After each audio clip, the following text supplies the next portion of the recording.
maluwag ng SLEX kasi 2 days holiday. Welcome to our vlog! So, papunta po kami sa condo ng tita ko para mag-staycation dahil 2 araw walang pasok ang mga bagets at ako din. Kaya magsiswimming kami. Napakainit dito sa Pilipinas. Grabe. Grabe talaga. Ang init. Sabihin ko. Nung doon sa gasoline station, grabe.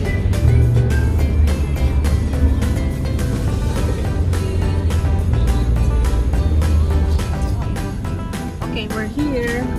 Ayan po siya. Welcome to Atherton Condominium. So, ayan po siya. Oh my God. Alicia Building.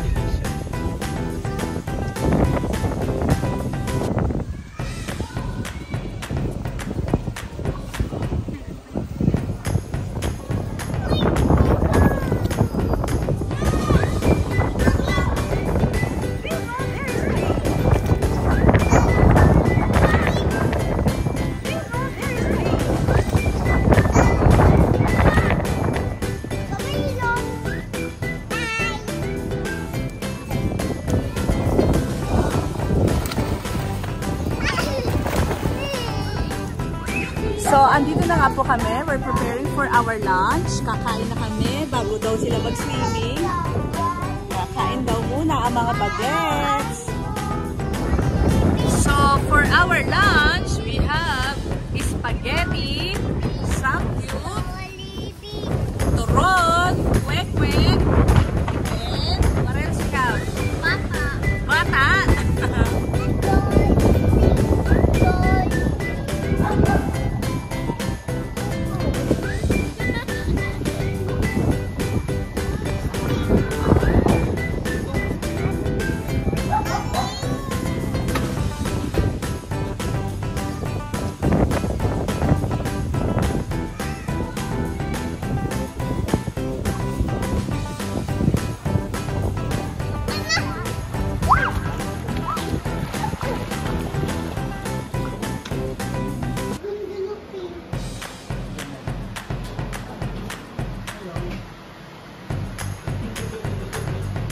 Ayan, tinawag na po sila ng mga pamilyang Shokoy at Sirena. Mukhang nabitin sila kaya nag-swim ulit sila. Lumangoy, tumalon. Oh, isa pa tong si Jane.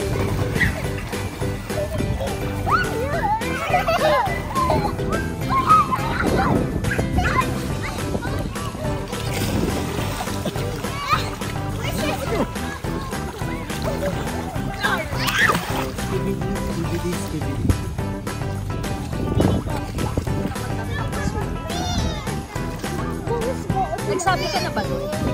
Sila kaya ba?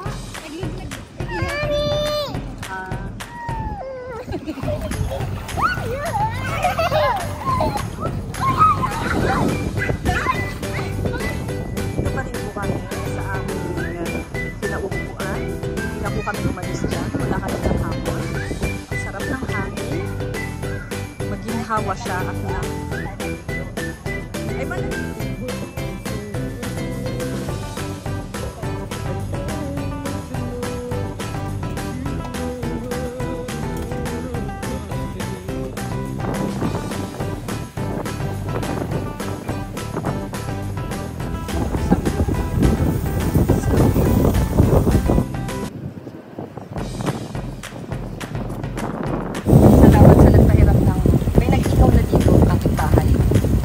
Ginamit lang namin yung uling nila kasi tamad na kami magpabangga.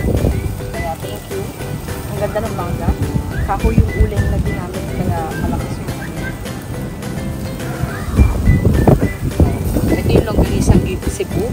Binili ko sa Farmers Plaza sa Cubao. And yung barbecue, dala NJ. Tsaka yung mga hotdog para sa mga bata.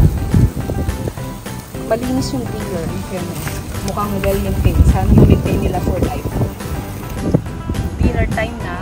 Tapos na mag-swimming yung mga bata kasi 9 o'clock na rin. Sarado na yung pool.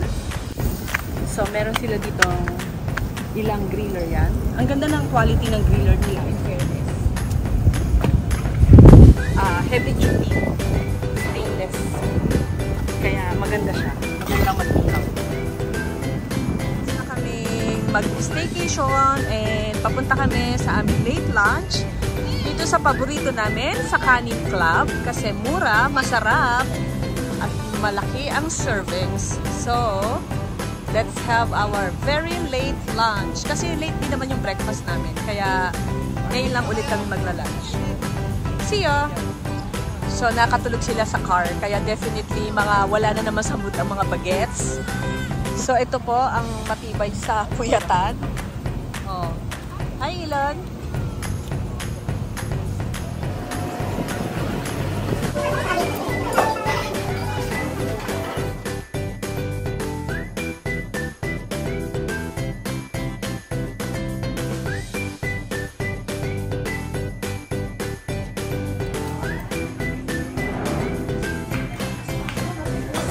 Kain na!